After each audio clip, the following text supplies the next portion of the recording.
Uh, Hi, this is about sets. Uh, so, what is a set? So, normally when we talk about sets, we usually refer to groups. So, for example, in this case, we have some numbers which fall in set A. We'll call the group A. So, A is a group of numbers.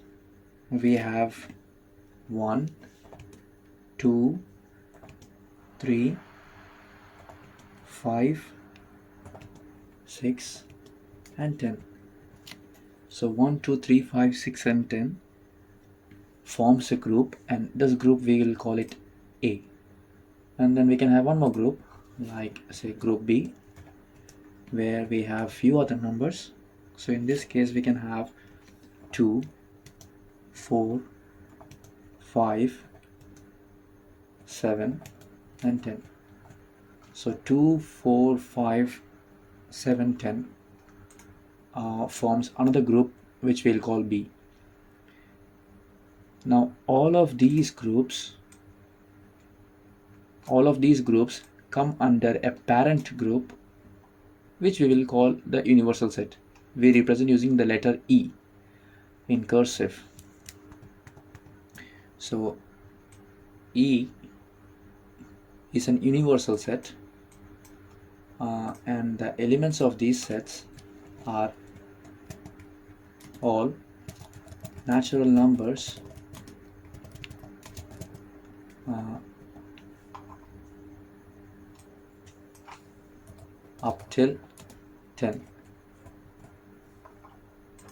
So E is a parent group, and E means uh, all natural numbers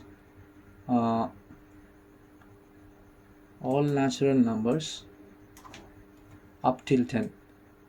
So what do you mean by natural numbers? So natural numbers always starts from 1, because we don't consider 0 as a natural number. So 1, 2, 3, 4, it goes on forever. All positive numbers, all positive numbers starting from 1 are called natural numbers. So it goes 10, 11, 12, 100, 1000 and goes on. Now E, the parent group, has natural numbers starting from 1, because natural number starts from 1 and it will go all the way till 10. And we have a group A, we have a group B. So in this case, the elements of this E are 1, 2, 3, 4, 5, 6, 7, 8, 9, and 10. We don't have more than this. So this is the parent group. We will call it the universal set. So we can show it using a diagram, and that diagram is called the Venn diagram. So we have E here, the universal set, and then this forms the universal set, and we have group A and group B. Both of this come under the parent group. What I mean is that all the elements that are present in A are present in this, and A and B, so all the elements which are present in A and group B are present here. So this is the universal set, and we can have a group. We will call it group A, and then we can have one more group.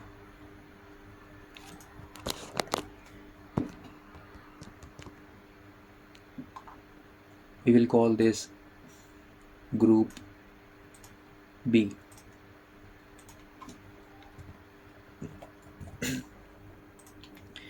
So as you can see there, group A and group B meets at this area. So this region is where group A and group B meets. So if you see the elements of group A and group B, so by the way, these are called elements. Whatever you're seeing here, and this 1, 2, 3, 5, 6, 10, and 2, 4, 5, 7, 10, these are called the elements. So we call these the elements. So as you can see that in group A and group B we have some elements that are common. In this case we have 2 which is common. We also have 5 which is common, and we also have 10 common. So as you go on to when you write the elements of group A and B in these circles, so you have to make sure that 2, 5 and 10 comes here. So what we are trying to tell is that 2, 5 and 10 are element of both A, and at the same time they are also the elements of B. So 2, 5, 10 here. So we'll write here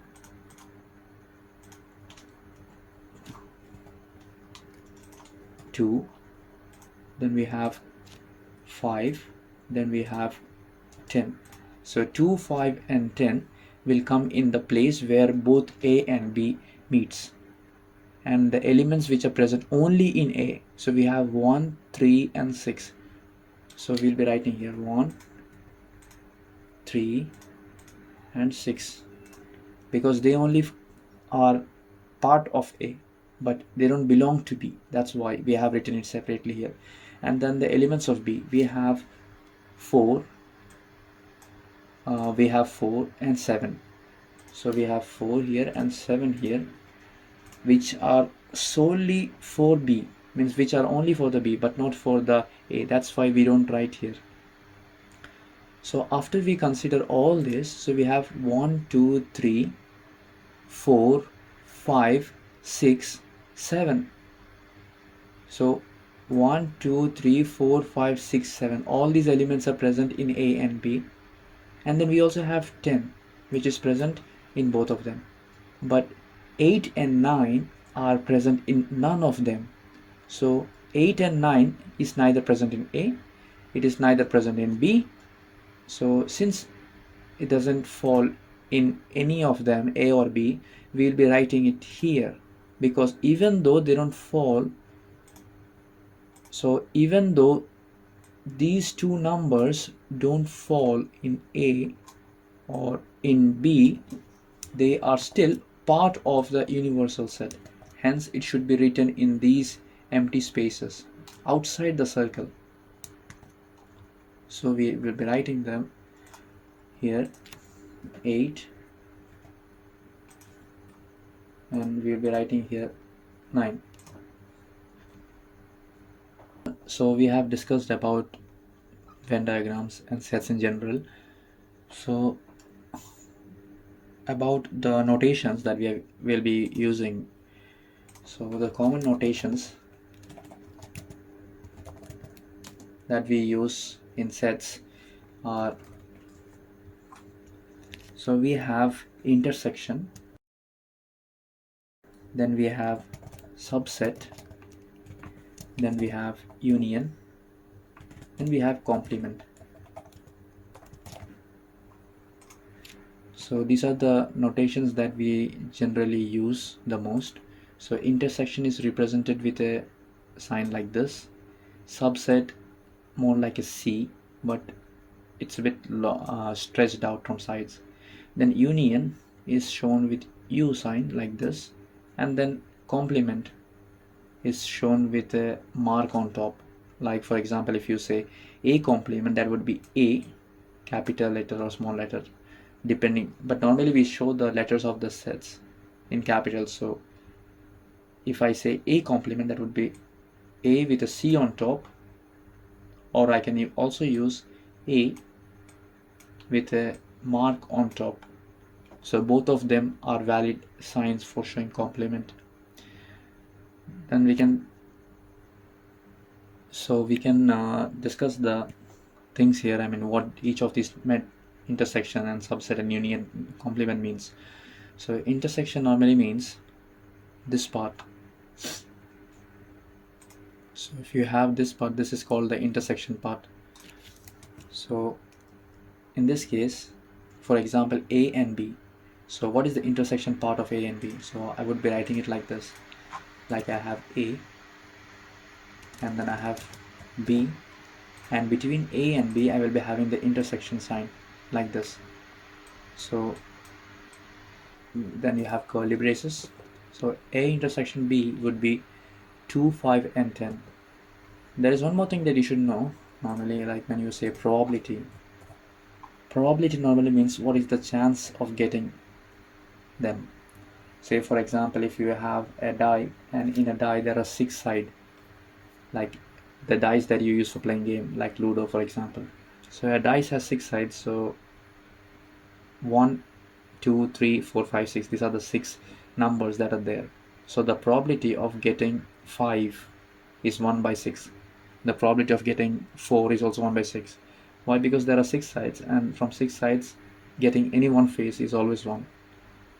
So same way, the probability of getting A intersection B, first find out how many elements are there.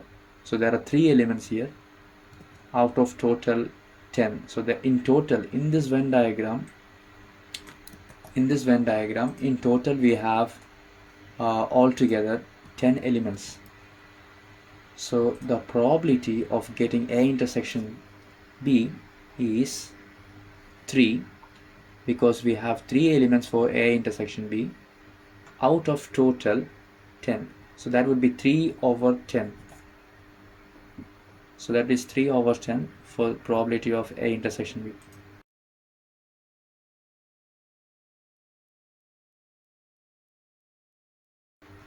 So that's all about intersection. Then we have the subset. So this part is done. Now subset is not, we don't have an example of subset here, so I will be showing you union. So what union actually means is that if I say for example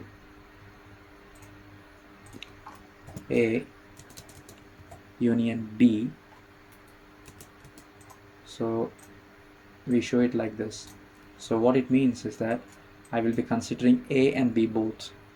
So we have set A, that is this one, and then we have set B, that is this one. So everything that is present in both set A and set B is called union. So we have 1, 3, 6, 2, 5, 10, 4, 7. So 1, 3, 6, 2, 5, 10, 4, 7 are the elements present in both set A and B all together combined, which if you write it in order it will be 1, 2, 3, 4, 5, 6, 7, 10, because the concept is, like we generally write it in order, or else it's okay if you write in random order like 1, 3, 6 and so on. So A union B is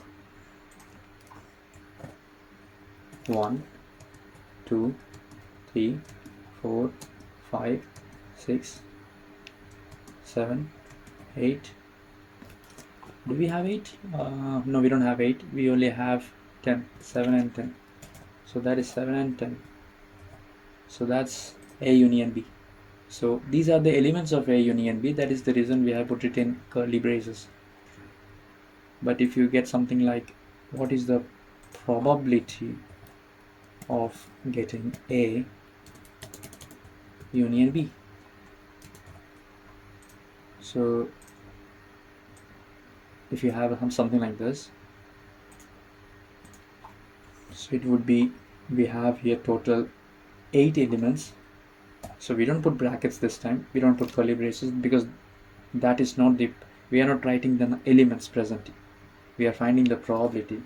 So it would be 8 over 10. Why 8? Because we have 8 elements. Why 8? Because we have 8 elements here altogether out of total 10. So we have, for A union B we have total 8 elements here in this part, because this is the A union B part, this part which I have painted. out of total 10 elements. Considering this, we have 10. So that's about union. Then we have complement. So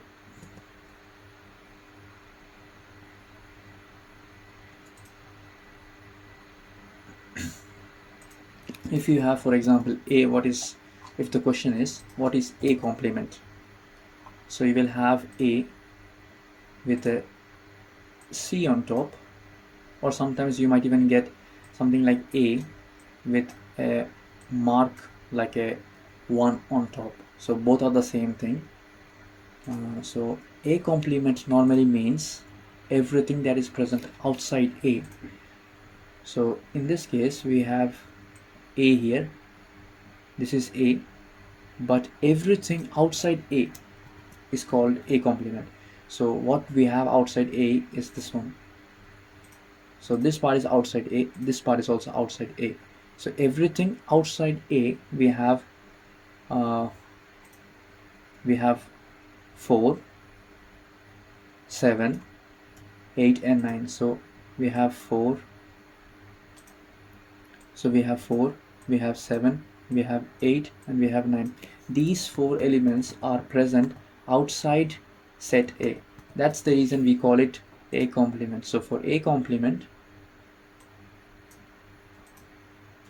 we'll be writing, so we have 4, 7, 8, 9, 4, 7, 8, 9. And again, if you have probability of a complement this way, so for that you will have to find out how many elements are present in a complement. We have 4 elements present in a complement out of total 10 elements. We have total 10 elements altogether here, so that's why we have 4 out of 10. So that's probability of a complement, 4 out of 10. So the last part we have here is the subset. So subset means a set within another set. For example, if you have a set which I will call it C. So C is a C is a set where we have the elements 3 and 6. So as you can see, the elements 3 and 6 are already part of a group or a set. So this 3 and 6 is here. So together this 3 and 6, so we have 3 and 6 and they fall into another group. So this group we will call it C. So as you can see here, C is a set within another set. So we say that C is a subset of A. So when writing it, we show it like this: C is a subset of A. Make sure that you write C first before writing A. So we write like C is a subset of A. So we put this mark, this notation. This notation means subset. So C subset of A. If you write a subset of C, that would be wrong. So do not write a subset of C, that would be wrong. So that's all about the basics for you.